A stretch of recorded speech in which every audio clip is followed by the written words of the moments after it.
آپ پر.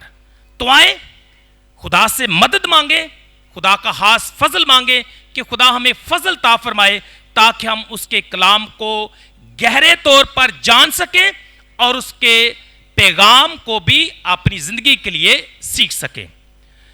تو اس سے پہلے کہ ہم ان تینوں نکات پر دھیان و گیان کریں, سب سے پہلے میں بتانا چاہتا ہوں کہ روزوں کا آغاز جو ہے ایک ایسی للکار سے ہوا ہے جہاں رونے, گریہ زاری کرنے اور ماتم کرنے کی دعوت دی گئی ہے. ہم نے راگ کے بت میں پہلی جو تلاوت سنی تھی یوئیل نبی کی کتاب میں سے, ادھر اعلان کیا گیا کہ کیا کرو, سب سے پہلے روزے کا اعلان کرو, مقدس محفل فراہم کرو, گریہ زاری کرو اور ماتم کرو. لکھا ہے کہ روزہ رکھ کر گریہ زاری کرتے ہوئے اپنے سارے دل سے میری طرف رجوع لاؤ. نیز یہ بھی لکھا ہے کہ ڈیوڑی اور مذبح کے درمیان کاہن یعنی خدا کے خادم ماتم کریں. تو روزوں کا آغاز جو ہے اس بڑی للکار کے ساتھ ہوا, اور وہ للکار اور دعوت کیا تھی کہ انسان جو ہے روزہ رکھے, خداوند کی طرف رجوع کرے, ماتم کرے, گریہ زاری کرے, پشیمان ہو اور اپنے خداوند, اپنے خالق کی طرف واپس لوٹ آئے. تو اٹ مینس رونا جو ہے یہ کوئی بری بات نہیں ہے.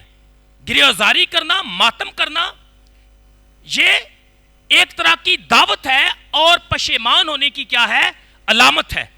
مطلب گناہوں پر پشیمان ہونا, خداوند کی طرف بڑھنا, توبہ کرنا, رجوع کرنا اور خداوند سے میل کر لینا. تو اس کنٹیکسٹ میں رونا, ماتم کرنا جو ہے یہ پشیمانی کی علامت ہے. اور کئی دفعہ جب انسان روتا ہے تو اپنے لیے بھی روتا ہے, کئی دفعہ وہ بہت دکھی ہوتا ہے, کئی دفعہ وہ بڑی پین سے گزرا ہوتا ہے, کئی دفعہ وہ دوسروں کے دکھ اور درد کو دیکھتا ہے یا دوسروں کو مشکلات میں دیکھتا ہے یا کسی کے کیا کہتے ہیں اذیت کو دیکھتا ہے, تو انسان جو ہے اس کے آنسو نکل آتے ہیں. اب اس کنٹیکسٹ میں ہم آج کی اس آیت کو سمجھیں گے جس کے میں نے 3 حصے کیے ہیں تاکہ کلام کو سمجھا جائے. مسیح میں میرے عزیزو, ہماری آج کی بنیادی آیت ہے, اے یروشلم کی بیٹیوں مجھ پر نہ رو بلکہ اپنے آپ پر اور اپنے بچوں پر. پہلا حصہ, اے یروشلم کی بیٹیوں. صلیبی راستے پر ایک بڑا ہجوم ہے, جس طرح میں نے ابتدا میں کہا ایک بڑا ہجوم ہے جس میں زیادہ تر جو لوگ ہیں یسوع سے نفرت کرنے والے ہیں, اینڈ یو نو دیم. لیکن اس سارے ہجوم میں جو یسوع سے نفرت کرتا ہے, جو اسے قتل کرنا چاہتا ہے یا جو اسے ختم کرنے کا ارادہ کر چکا ہے, جو اسے ریجیکٹ کر چکا ہے, اسی بڑے ہجوم میں نے کہا کہ کچھ ایسے لوگ بھی ہیں جنہوں نے یسوع کی طرف ہمدردی کا ہاتھ بڑھایا یا ان کو خداوند کو ہمدردی کے ساتھ دیکھا. تو اسی ہجوم میں سے ہم دیکھتے ہیں کہ عورتیں جو ہیں, لکھا ہے کہ اپنی چھاتی پیٹتی اور روتی ہوئی اس کے پیچھے چلیں. اور جب یسوع نے یہ دیکھا کہ اس ہجوم میں کچھ ایسے لوگ, بالخصوص یہ خواتین جو ہیں وہ یسوع کی طرف آتی ہیں, اس کے پیچھے پیچھے چلتی ہیں اور روتی ہیں, چھاتی پیٹتی ہیں, ماتم کرتی ہیں, تو یسوع نے مڑ کر ان کی طرف دیکھا اور کہا, اے یروشلم کی بیٹیوں. بھئی آج ہم بہت کچھ سیکھنے والے ہیں, آپ نے دھیان سے سننا ہے. جب یسوع ان خواتین کو یروشلم کی بیٹیاں کہہ کر پکارتا ہے تو اس کا مطلب کیا ہے؟ یہ جینڈر کی بات نہیں ہے. جب یسوع یہ کہتا ہے کہ اے یروشلم کی بیٹیوں, وہ در حقیقت خواتین کی بات نہیں کرتا, یعنی جینڈر کی بات نہیں ہے. یعنی مرد اور عورت کی بات نہیں ہے، بلکہ بات یہاں بائبل کی زبان میں کیا ہے کہ جب بھی بائبل میں بیٹی کسی کو کہا گیا ہے تو بنیادی طور پر یروشلم شہر اور اس کے ارد گرد کے لوگوں کو بیٹی کہہ کر پکارا گیا ہے. جیسا کہ ہم زبوروں میں اور پرانے عہد نامے میں بار بار صہیون کی بیٹی کا ذکر سنتے ہیں. اب صہیون کی بیٹی کسی عورت کو نہیں بلایا جا رہا. صہیون کی بیٹی کیا کون ہے؟ یہ یروشلم اور خدا کے لوگ ہیں، یعنی دو ہے. بیٹی کون کس کو کہا گیا ہے؟ یروشلم شہر کو. بیٹی کس کو کہا گیا ہے؟ خدا کے چنے ہوئے لوگوں کو. بیٹی کس کو کہا گیا ہے؟ ان لوگوں کو جو بقیہ ہے، مطلب جو خداوند کے ساتھ وفادار رہے ہیں. بیٹی کس کو کہا گیا ہے؟ یروشلم کو یا بنی اسرائیل کو، خدا کے لوگوں کو. اور بنیادی کانٹیکس میں خدا کے بقیوں کو بھی بیٹی کہہ کر جو ہے بلایا گیا ہے. تو اس لیے جب یسوع عورتوں کو یہ کہتا ہے کہ اے یروشلم کی بیٹیوں، he doesn't mean خواتین.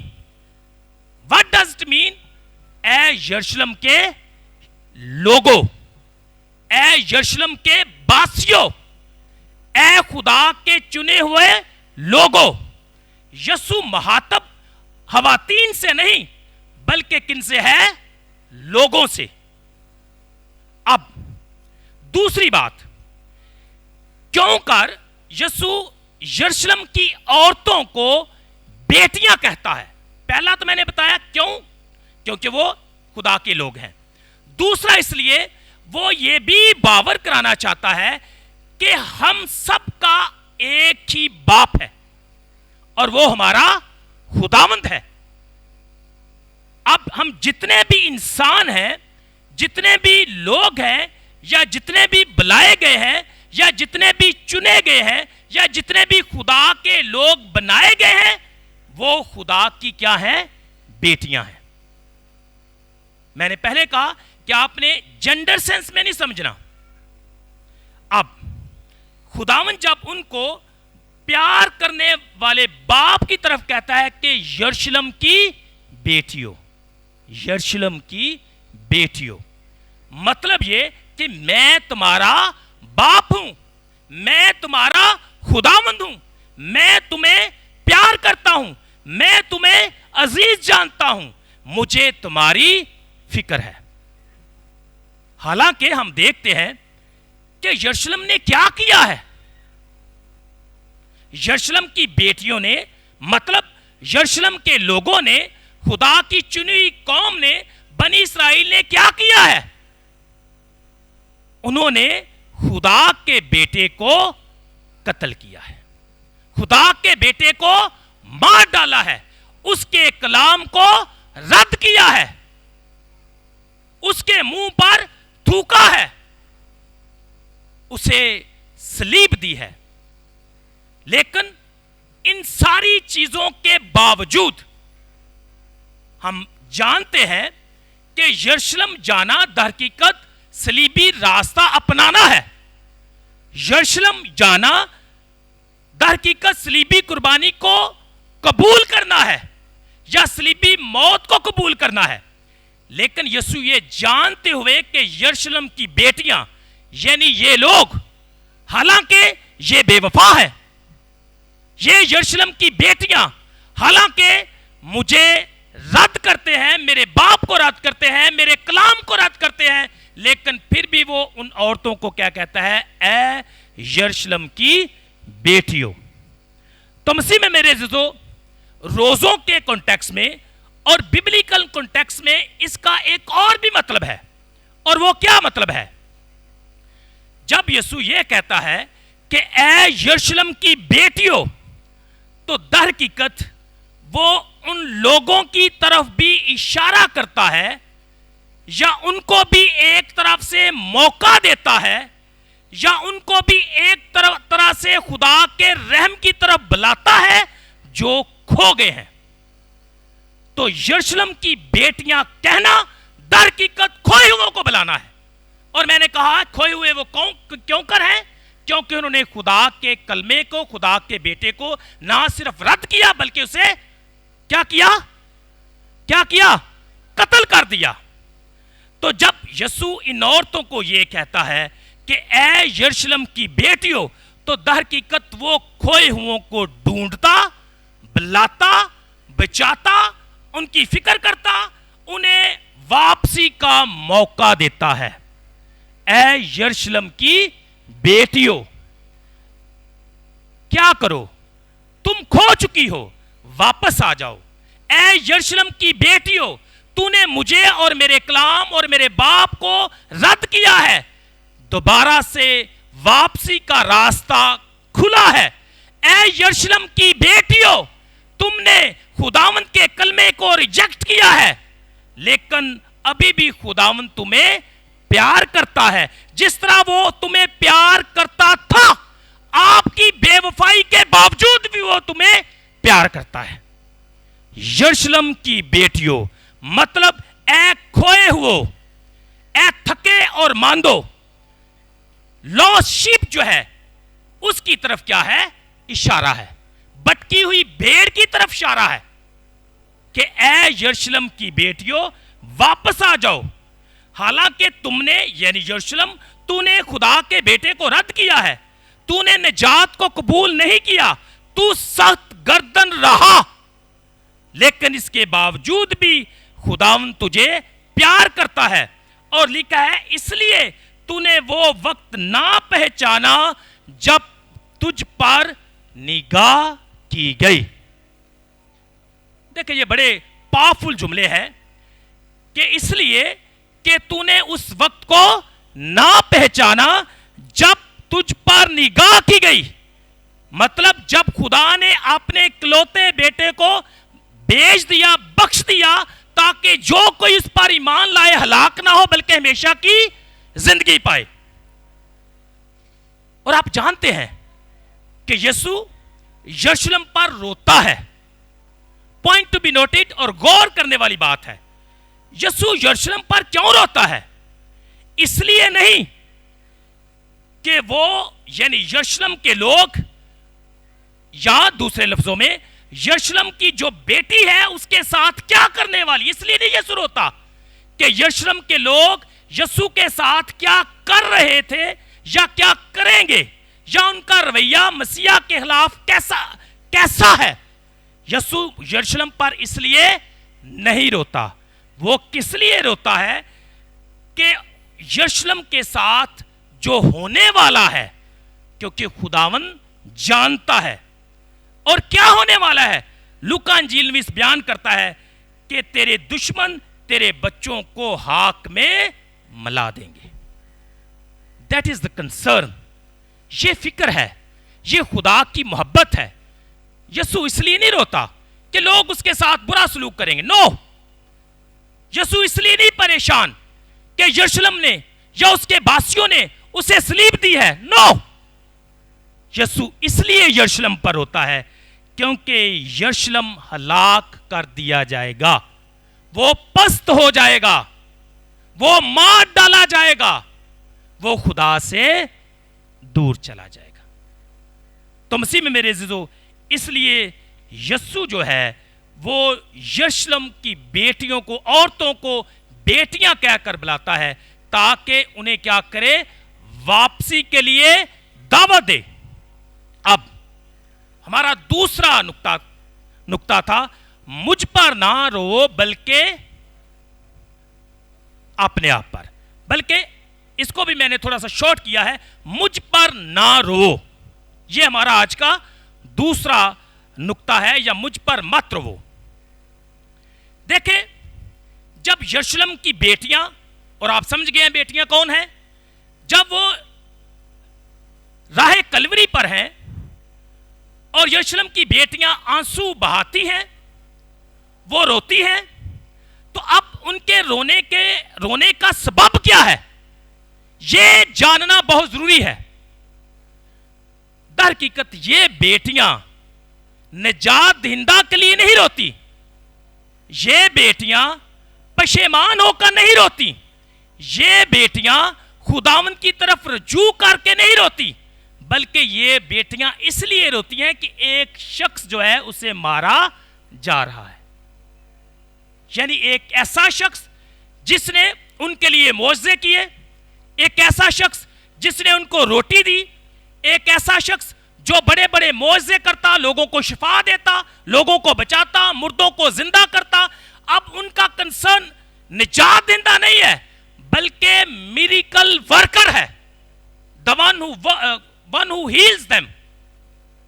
تو اس لیے ان کے رونے کا سبب یسوع نہیں بلکہ ایک معجزے کرنے والا شخص ہے جس کے لیے وہ غم زدہ ہیں، یا جس کے لیے وہ روتی ہیں، یا جس کے لیے وہ ماتم کرتی ہیں.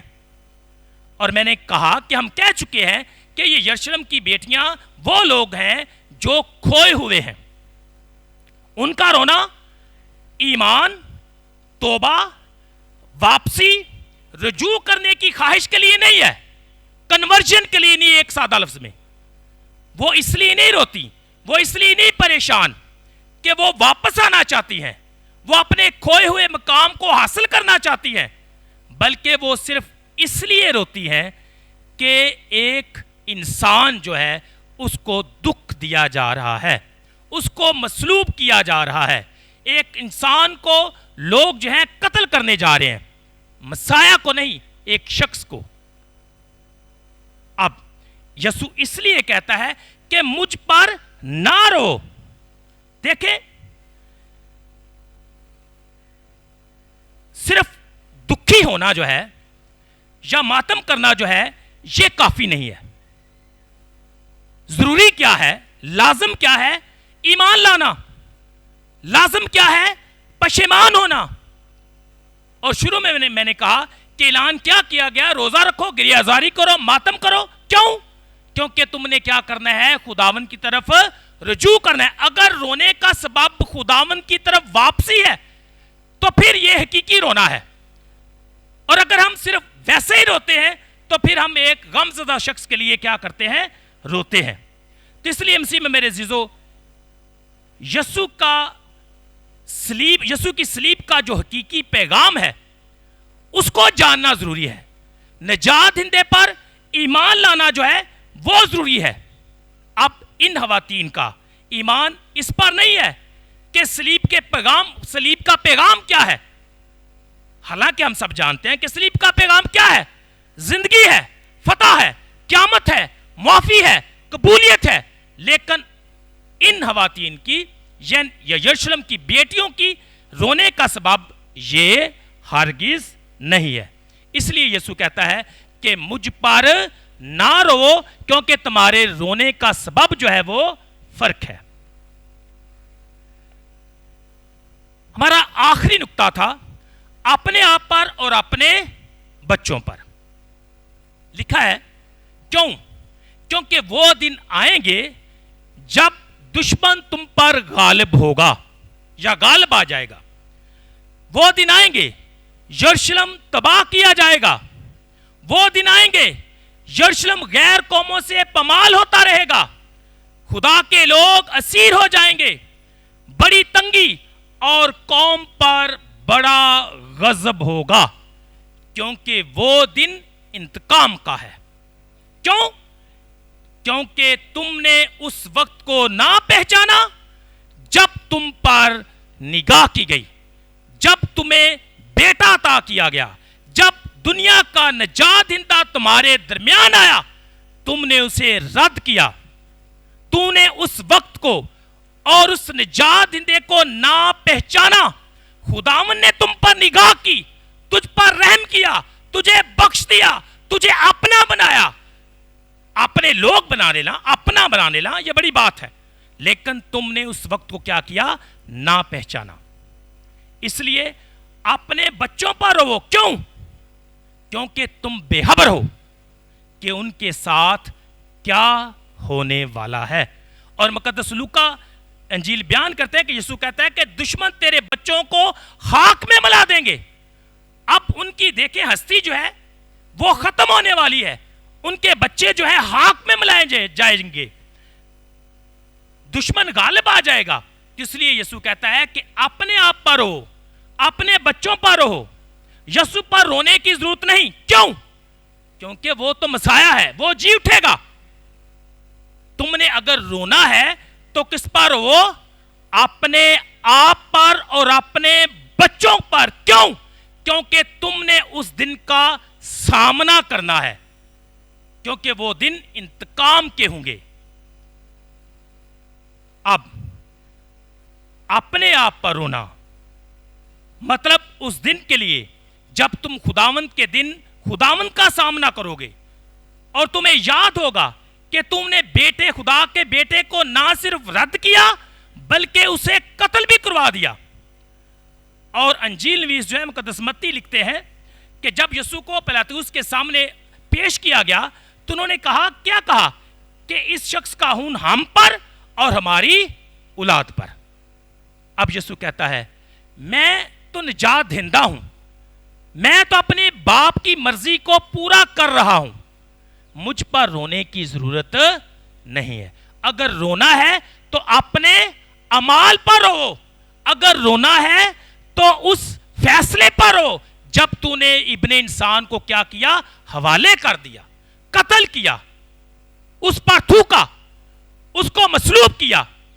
مطلب یہ کہ تو نے خداوند کو اور اس کے بیٹے کو کیا کیا؟ ریجیکٹ کیا. اب مسیح میں میرے عزیزو, جب یسوع ان کو یہ کہتا ہے کہ اپنے آپ پر اور اپنے بچوں پر رو, تو میں سمجھتا ہوں کہ یہ ایک دعوت بھی ہے. دعوت کس چیز کی ہے؟ پچھتاؤ. دعوت کس چیز کی ہے؟ کہ افسوس کرو. دعوت کس چیز کی ہے؟ کہ پشیمان ہو, کیونکہ تم کھوئے ہوئے ہو, تم کھو چکے ہو, تم کھوئی ہوئی بھیڑ ہو, اس لیے اپنے آپ پر ہو. ہاں گو کہ تو نے بے وفائی کی, لیکن اس کے باوجود بھی خدا تمہیں آج بھی پیار کرتا ہے. یروشلم کی بیٹیوں, اے لوگو, خداوند تجھے آج بھی پیار کرتا ہے, خداوند تجھے آج بھی عزیز جانتا ہے. اور یہ خداوند کی پھر ایک اور کوشش ہے, باپ کی ایک اور کوشش ہے کہ اپنے آپ پر ہو, مطلب پشیمان ہو, کنورژن, واپس آؤ. میں تمہیں پیار کرتا ہوں, میں تمہیں عزیز جانتا ہوں اور میں تجھے بچانا چاہتا ہوں. اپنے آپ پر رو, اپنے بچوں پر رو, کیونکہ خدا کا رحم جو ہے یہ ہمیشہ دستیاب ہے. خدا کی معافی ہمیشہ دستیاب ہے. خدا ہمیشہ معاف کرنے کے لیے تیار ہے. opportunity is there, you have to take it or you have to avail it. اس لیے یسوع کہتا ہے کہ اپنے آپ پر ہو, اپنے بچوں پر ہو, یعنی کنورژن. کیسے؟ جب سلیب پر لٹکا ڈاکو افسوس کرتا ہے, پچھتاتا ہے اور یہ سوال کرتا ہے کہ اے یسوع, جب تو اپنی بادشاہی میں جائے تو مجھے کیا کرنا؟ یاد کرنا. تو یسوع کیا جواب دیتا ہے؟ کہ آج ہی تو میرے ساتھ فردوس میں ہوگا. اپنے آپ پر, اپنے بچوں پر رو, مطلب فردوس کے دروازے آج بھی, آخری لمحے بھی تمہارے لیے کھلے ہیں. اور انفیکٹ خداوند نے ان کو معاف کر دیا. ایک جگہ میں شاید بچوں کو پڑھا رہا تھا یا پتہ نہیں کہاں, تو میں نے کہا کہ خداوند کی محبت دیکھیں, جنہوں نے معافی مانگی خداوند نے ان کو بھی معاف کیا. یعنی جب ڈاکو نے کہا کہ مجھے معاف کر, تو یسوع نے کہا کہ تو آج ہی میرے ساتھ فردوس میں ہوگا. اور جنہوں نے معافی نہ مانگی خداوند نے کہا کہ اے باپ ان کو معاف کر, کیونکہ یہ نہیں جانتے کہ یہ کیا کرتے ہیں. مسیح میں میرے عزیزو, یسوع ان عورتوں کو بیٹیاں کہہ کر مخاطب کرتا ہے. He owns them. Again his own people, جو اس کے دل کے قریب ہیں, جنہیں وہ پیار کرتا ہے, جنہیں وہ کھونا نہیں چاہتا. خداوند انہیں آج بھی پیار کرتا ہے. خداوند نے ان کے رویے اور عمل کو نہیں دیکھا. خداوند نے ان کی نفرت کو یاد نہیں کیا, ہرگز نہیں. خداوند کو درکار ہے تو ان کی پشیمانی، پچھتاوا ڈاکو کی طرح کہ جب تو اپنی بادشاہی میں جائے تو مجھے یاد کرنا، تاکہ وہ انہیں بھی کہہ سکے کہ آج ہی تم یروشلم کی بیٹیوں اے لوگوں، آج ہی تم میرے ساتھ فردوس میں ہوگے۔ مسیح میں میرے عزیزو، یسوع انہیں بیٹیاں کہہ کر بلاتا ہے، مطلب اپنے لوگ، انہیں بچانا چاہتا ہے، انہیں موقع دیتا ہے، ان کی فکر کرتا ہے، انہیں واپسی کا موقع دیتا ہے تاکہ وہ گناہوں پر پشیمان ہو کر آج بھی اس وقت کو پہچان لے جس پر اگین خداوند نے ان پر نگاہ کی ہے۔ خداوند نے اس وقت نگاہ کی اور انہوں نے کیا کیا؟ اس کو نہ پہچانا۔ خداوند کہتا ہے کہ اب بھی میں رحم اور محبت اور معافی کی نگاہ تم پر کرتا ہوں، اب بھی مان جاؤ، اب بھی پہچان جاؤ، اب بھی واپس آ جاؤ، میں تو تمہیں ویسا ہی پیار کرتا ہوں۔ اب نجات کا وقت ہے، اب قبولیت کا دن ہے۔ مسیح میں میرے عزیزو، یاد رکھیں کہ اکثر اوقات لوگ صلیب کی طرف دیکھ کر روتے ہیں، کئی دفعہ لوگ 14 مقام کی عبادت کے دوران بھی روتے ہیں۔ یاد رکھیں، یہ میرا خیال ہے اور آج کے کلام میں ہم نے یہی سیکھا ہے کہ رونا مناسب ہے، لیکن اپنے گناہوں پر رونا مناسب ہے، پشیمان ہو کر، لیکن یسوع کے لیے رونا مناسب نہیں ہے۔ کیوں؟ کیونکہ رونا اس کانٹیکس میں نا امیدی کی علامت ہے۔ یسوع کے لیے رونا اس احساس کو ابھارتا ہے کہ جیسے وہ مر گیا ہے، جیسے مردہ یسوع ہے، جیسے صلیب جو ہے اس میں شکست ہے۔ یسوع کے لیے رونا یہ ظاہر کرتا ہے۔ لیکن مسیح میں میرے عزیزو، کئی دفعہ تو آج کل میں دیکھتا ہوں کہ لوگ جو ہیں، اس میں کوئی بری بات نہیں ہے، لیکن کئی دفعہ لوگ جو ہیں کالے کپڑے پہنتے ہیں۔ اگر تو شوق کے ساتھ پہنتے ہیں، ویل اینڈ گڈ، اچھی بات ہے، لیکن اگر اظہار افسوس کے لیے پہنتے ہیں تو آج سے یہ بند کر دیں۔ شوق کے ساتھ پہننا نو پرابلم، پہنا کریں، اچھے بھی لگتے ہیں، دیکھو نوجوانوں نے کافی پہنے ہوئے ہیں، اچھی بات ہے، لیکن اگر یہ صرف یہ ماتم، نوحہ اور افسوس کا اظہار ہے تو پلیز ڈونٹ ڈو اٹ۔ کیوں؟ کیونکہ یہ صلیب کا پیغام ہرگز نہیں۔ اب صلیب کا پیغام کیا ہے؟ صلیب کا پیغام فتح کو منانا ہے۔ جب ہم صلیب پر نگاہ کرتے ہیں تو ہم شکست خوردہ یسوع کو نہیں دیکھتے، بلکہ ہم فتح مند مسیح کو دیکھتے ہیں، جس نے مجھے بلکہ ساری دنیا کو کیا کیا؟ بچا لیا۔ تو صلیب پر مرنے والا یسوع در حقیقت ایسٹر کی صبح زندہ ہونے والا یسوع ہے۔ Do you believe? کیا آپ ایمان رکھتے ہیں؟ یس۔ تو پھر یسوع پر رونے کی ضرورت نہیں ہے، کیونکہ جو صلیب ہے اس میں ایسٹر کا پیغام ہے، جو صلیب ہے اس میں فتح کا پیغام ہے۔ رو کر ہم ایسا محسوس کرتے ہیں کہ جیسے ہمیں شکست ہو گئی ہے، نہیں، ہم صلیب کے ذریعے یا صلیب کا پیغام جلال اور سرفرازی ہے۔ ہم صلیب پر یسوع کی فتح کو دیکھتے ہیں، اس کی موت اور شکست کو نہیں۔ ہم نا امید نہیں ہوتے بلکہ ہم پر امید ہیں۔ اور آپ نے دیکھا ہوگا کہ ہر دفعہ میں جو جامنی کلر ہے اس کا زیادہ استعمال کرتا ہوں۔ جامنی کلر امید کی علامت ہے، ویسے تو شاہانہ بھی ہے، بادشاہوں کا کلر بھی ہے اور یسوع بادشاہ بھی ہے، ٹھیک ہے، لیکن جو جامنی کلر ہے وہ کیا ہے؟ امید کی علامت ہے۔ اور اس کنٹیکس میں اگر آپ غم کے ماحول کے طور پر کالے کپڑے پہنتے ہیں تو یہ نا امیدی کی علامت ہے۔ اس لیے میں آپ سے درخواست کرتا ہوں کہ اگر بڑا شوق ہے، میں بڑا خوش ہوتا ہوں، بالکل 1 سال کی بچی ہے، ہر دفعہ وہ لٹرجیکل کلر جو ہے پہن کر آتی ہے، شاید آج بھی آئی ہوئی ہے۔ اگر آپ نے پہنا ہے تو اگلے جمعے جو ہے نا، یہ آپ نے جامنی کلر پہننا ہے، کالا نہیں۔ جامنی کلر کیا ہے؟ فتح مندی کی علامت ہے، امید کی علامت ہے، زندہ مسیح پر ایمان رکھنے کی امانت ہے۔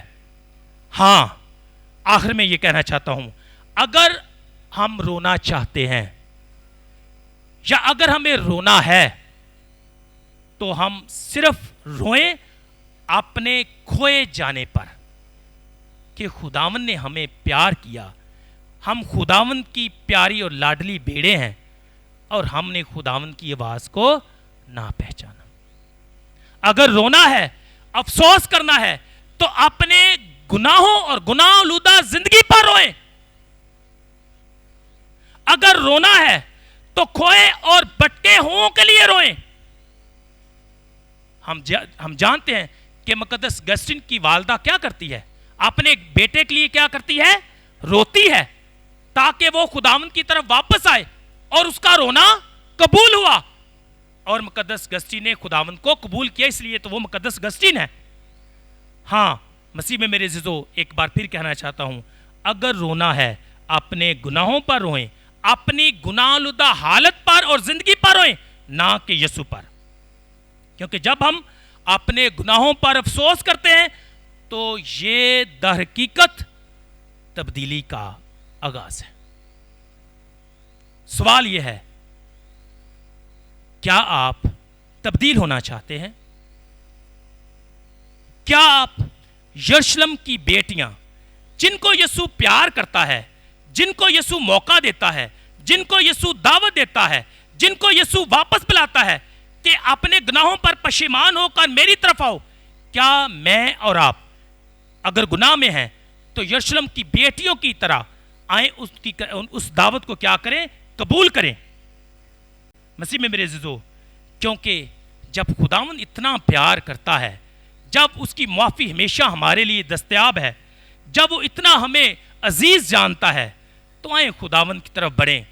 خداوند بڑا پیار کرتا ہے، خداوند ہمیشہ معاف کرتا ہے، اور ہمیشہ معافی کے دروازے جو ہیں وہ ہم سب کے لیے کھلے ہیں۔ مسیح خداوند کے وسیلہ سے آمین۔